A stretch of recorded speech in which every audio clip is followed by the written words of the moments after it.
So Dr. Disrespect, or the two-time, I believe is his other nickname, is officially suing Twitch. At least that's what he said in one of his YouTube live streams. Let's get into it. Skip it up and that up. Hey everybody, if you're new to the channel, make sure you hit that subscribe button and also hit the bell to get notifications of all my newest uploads when YouTube feels like telling you about my newest uploads. I kind of don't know why the bell exists, but it can't hurt, so click it. So anyway, we know the whole backstory. I won't go into the whole thing, but 2020, Dr. Disrespect basically out of nowhere gets banned from Twitch. We don't know a reason why.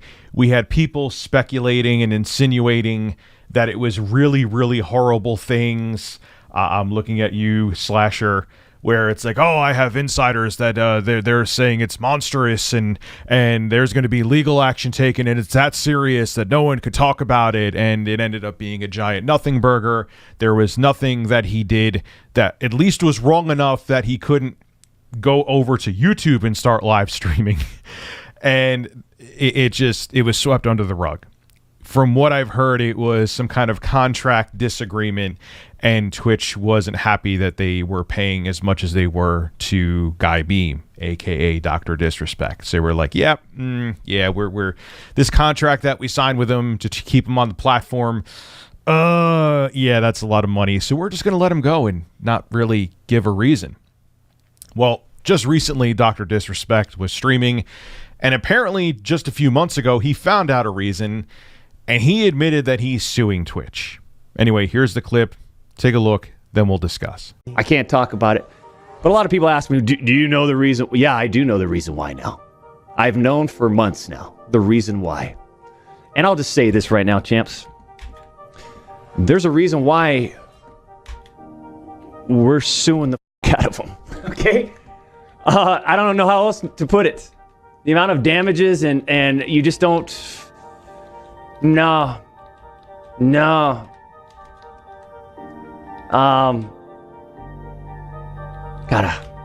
Second. Anyways. Now, some of the reasons that I heard is that Dr. Disrespect was trying to do something behind the scenes with Mixer, which is long gone now. That was Microsoft's streaming platform. Remember they signed Ninja and they thought Ninja was going to be the messiah that saved Mixer? Ha ha! How'd that work out?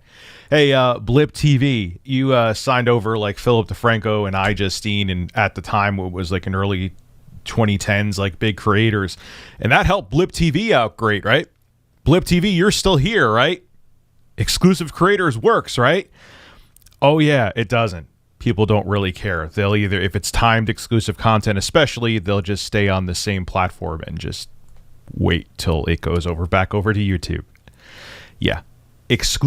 Signing exclusive contracts with people, at least on user-generated platforms like Twitch and YouTube, just doesn't work. We've seen it time and time again. But from what I've heard is that Twitch, till the very end, was very opaque with Guy Beam, again being Dr. Disrespect, and they didn't give him a straight up reason. Imagine, look, I got laid off from IBM, and I've known people that have gotten laid off from other places. They always give a reason. Like, you may hear rumors of layoffs, and I remember going up to somebody at IBM and be like, hey man, I keep on hearing that they're going to lay us all off. Is there any kind of credibility behind this? Now, of course, they're not going to tell you because they don't want you looking for a new job in the meantime. They want to keep you as a cog in their wheel until you actually get laid off. However, to other corporations' credit, which isn't saying much compared to Twitch, at least when you do get laid off, and other people I've known who've gotten laid off from other positions, they'll tell you, oh, you know, due to the global recession, or maybe your job performance, or the tech that you're working on is outdated and we no longer need you, or jobs are being, they'll tell you why you are being laid off, or depending on your job performance, fired. They didn't tell Guy Beam. They had no idea.